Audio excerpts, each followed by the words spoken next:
What's up, y'all? You know what time it is. It's about to be that time.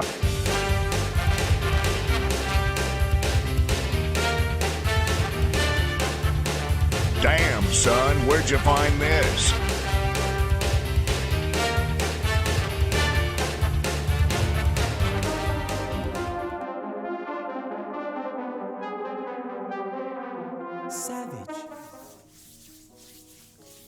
We're back with another theory video, people. Let me just preface this at the beginning, okay? That this is the first time in a long time that while I was coming up with a theory, I had this gigantic eureka moment, like this is the one. Why? Because there are context clues in the story, all right? I'm talking about over 500 chapters of foreshadowing here, people. We're gonna get into specifics. And speaking of specifics, if you're anime only, what are you doing? I'm gonna talk about spoilers, all right? 1043 onwards. Catch up to that, then come back.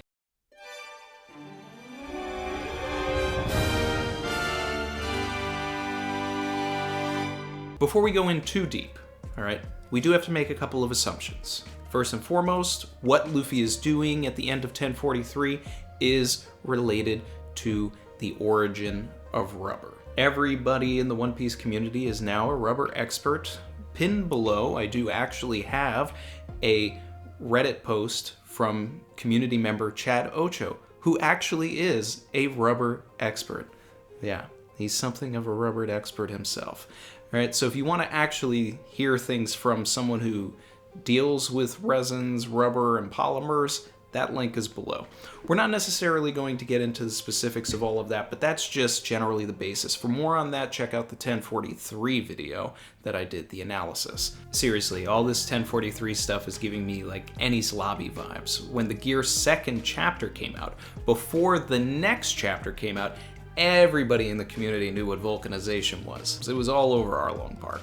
The next assumption is that JoyBoy was the original user of the Gomu Gomu no Mi, the Juicy Juicy no Mi, the Saba Saba no Mi, whatever Oda decides to do. If he is actually changing the name of the fruit, whatever, JoyBoy was the original user of it. The next assumption comes from my man Chad's Reddit post, where he said, what if the archipelago was affected by JoyBoy's awakening? Whoever the original user was, similar to how Punk Hazard's environment was affected by Kuzan and Sakazuki's battle, so would the archipelago have been affected by the Resin awakening of the Gomu Gomu no Mi. There's plenty of assumptions to be made about awakenings affecting islands, such as Raijin Island being an original user of the Goro Goro no Mi and L's fruit. We have no basis for that, but it's a fun community theory that's been around forever. Plenty of people, myself included, have gone back and referred to Oda's second favorite panel, which goes back to the archipelago and is the scene of Robin putting the sticky resin on Usopp's pants, right? But the more important aspect of that, while that is funny and you know, it's hilarious, but in that same panel is Pappagu lore dumping that the entire island is made of a natural, unique resin that rises from the ground, that is durable, it's resilient. If you put something in it, it gives it a weightless nature. I want to take a minute to talk about Pappagu, all right? This man is one of the great lore dumpers of the series. This man is the person who told us about resin, all right? He's the person who told us about the celestial dragons. He's the person who told us that if you hit a celestial dragon, that an admiral will come. This man was dropping knowledge. We see Luffy running on top of these bubbles. We are told that when the tree roots breathe, that the resin expels, turns into a bubble, and floats into the air. All of this, to me, feels like a gigantic info dump, an exposition hidden within a story perfectly for over 500 chapters, that this is what Luffy is going to be able to do for the rest of the series. He is going to be able to create these bubbles. He's going to be able to use his arm as if it were a tree, breathe, and expel these bubbles. He'll be able to throw them. Someone's falling off of an area. He'll be able to shoot the bubble and they'll kind of stay for a little bit. There is maybe the trickiness about the atmosphere, right? There's a whole section of the archipelago where they're talking about once you leave the atmosphere of the archipelago, the bubbles pop, right? But that may be because the island was affected by the awakening. So if the user is naturally doing it and they're alive and they're in control of it, that may not be an issue. The reliability of these resin bubbles, of this secretion, right, are tenfold when you remember that Rayleigh uses this resin to coat the Sunny so that it can go underwater, right? All ship coating is done with resin from the archipelago. So I'm just saying, the next time that the Sunny needs to go underwater, what took Rayleigh 3 days to do may take Luffy 3 seconds. I'm just imagining this panel, and it gives me goosebumps when I think about it, of Luffy standing on the Sunny. They need to make a quick getaway, takes his hand and coats the ship, and they go underwater. It's just, it blows my mind. You go to the beginning of Fishman Island, right after the return to the archipelago. And mind you, might I say that the archipelago is really the only island that we've ever returned to in the first place. So Oda was setting this up as one of the, if not the most important island in all of the Grand Line. On their way to Fishman Island, Robin talks about this. She talks about how the bubble that is coating the ship is no different from the bubbles of the archipelago. And Nami responds, that's right, they're essentially the same. They will stretch to a certain extent, but go any further and you just burst right through. The bubbles stretch. It's my headcanon now that this entire time, the entire series, right, his body has been filled with this resin, his body has been manipulated by this resin, and he's basically just creating it and producing it within him, which is giving the appearance of growth and, stretching, right? And since Pappagu already talked about when the trees breathe and air flows through, that's when the bubbles are created, right? So when he bites into his thumb and he wants to grow his limbs, right, which he doesn't need to bite his thumb anymore, he is letting his roots breathe and he is growing. And I still believe that he will be able to turn into a giant and potentially manipulate the sizes of other things, all right? I think that JoyBoy created the mangroves, that they may have been normal trees that he enlarged by filling them with his resin. There's a lot of emphasis on gigantification in One Piece, right? Vegapunk is interested in it, the world government is interested in it. You have these unexplainable gigantic things like Zunisha, Onigashima, the sword at Onigashima, right? The ancient Oni race. Like, what if all of this stuff was created by this fruit? By injecting, allowing the body to breathe to the point where it takes in this air or the resin and fills up. I mean, it seems wacky, but this is One Piece, and a lot of wacky stuff happens. I believe that the world government, the Gorosei, are afraid of this particular fruit, right? Because of what it can do, the capabilities. They're talking about how they can use these bubbles to build houses. But I think the most scary thing about this is that Luffy wants to be the freest man on the seas, right? The freest man is the person who can go anywhere he wants. He can create bubbles and go into the air. He can coat a ship and go under the sea. He can coat himself and beat the curse of the devil fruit. Imagine that. He coats himself in resin, just like he did with the bubbles at the beginning of Fishman Island, right? But since he's doing it himself, he's able to actually coat himself. He doesn't have to worry about the seawater affecting him because he's got at least a thin layer of resin protecting his entire body that he can manipulate at will. So as he grows, the resin grows, and no seawater ever touches him. He can swim again. Maybe if my guy Evil, Threevil, if his Blackbeard has the octopus fruit theory is true, which, I mean, it's one of my favorite theories in the community, right? Then we would have this great parallel of Luffy using resin coating on himself for the first time against an octopus.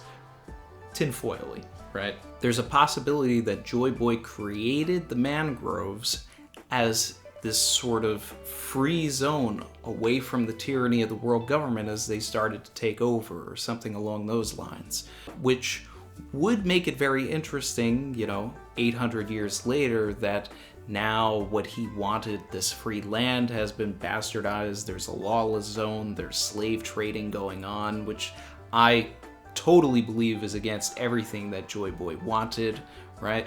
The Celestial Dragons have basically turned it into a tourist attraction. But one thing that's very interesting that Chrissy brought up, right, is she started talking about the bubbles around the Celestial Dragons.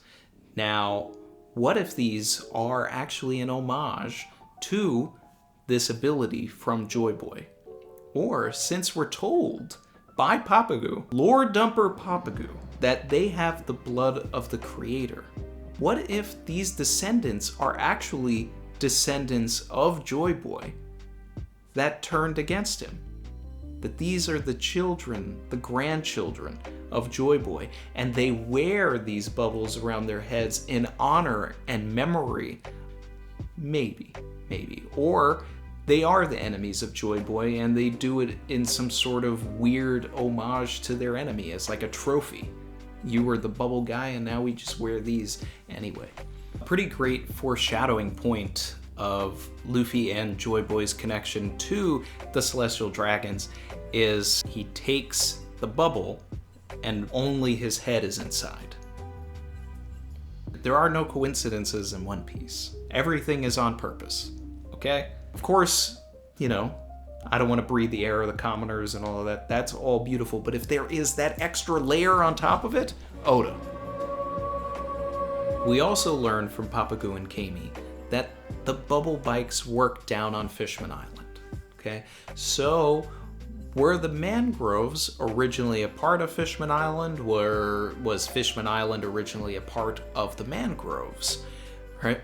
Is the reason why it doesn't have a magnetic field because it's just trees from Fishman Island, right? How did Fishman Island get down to the bottom of the sea? Keep in mind also that Fishman Island is coated in a gigantic bubble. Take it back to JoyBoy's promise. He failed. He may have wanted to keep the fishmen up top and create this free zone for everybody, but instead too many were getting slaughtered, so he helped them hide until they could, figure some things out, and used a lot of his stamina to bubble up this land for them to have down beneath the surface. All of this stuff is possible.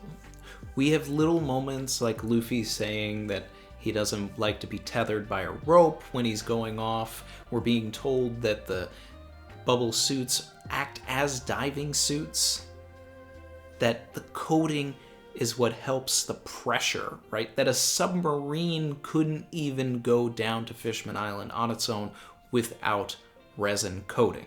As a power-up, there are also offensive capabilities, things that we talked about in the 1043 analysis, all right? Resin is used also to create figures and toys, statues, the statues behind me, right?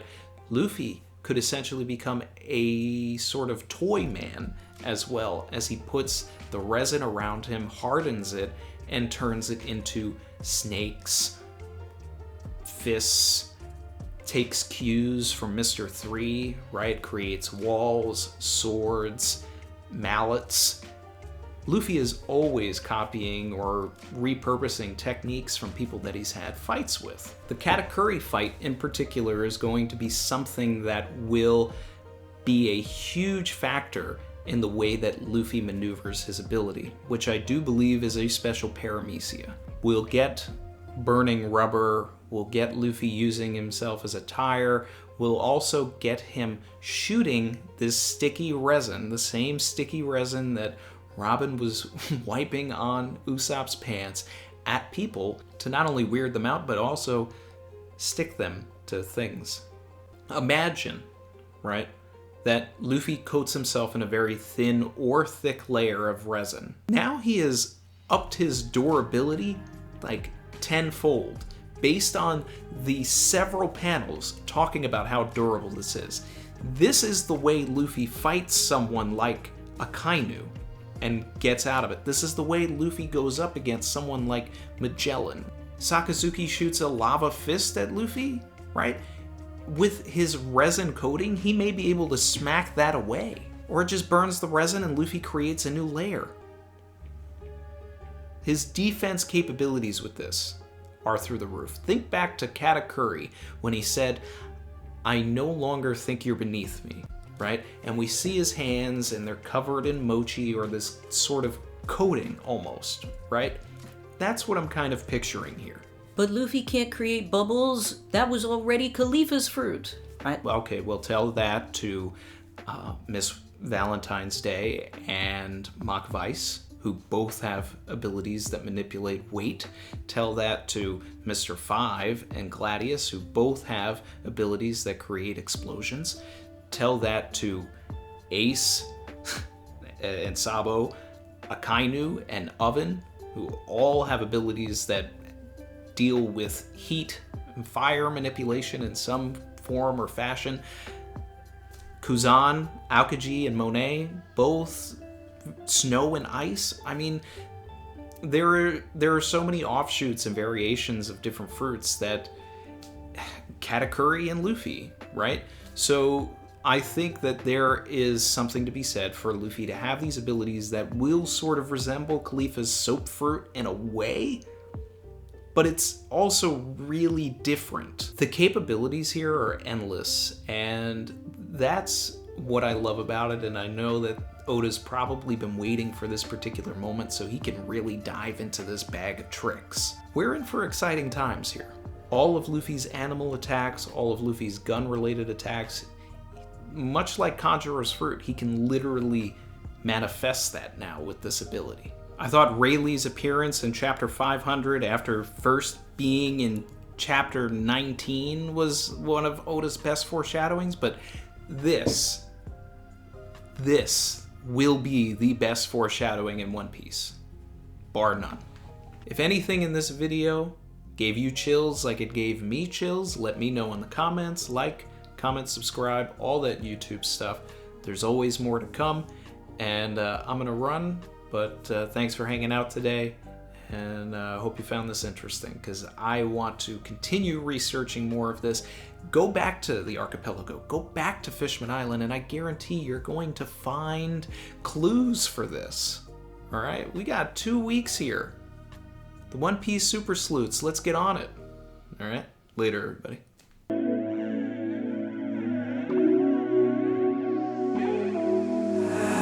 I've been swimming deep, deep. Savage.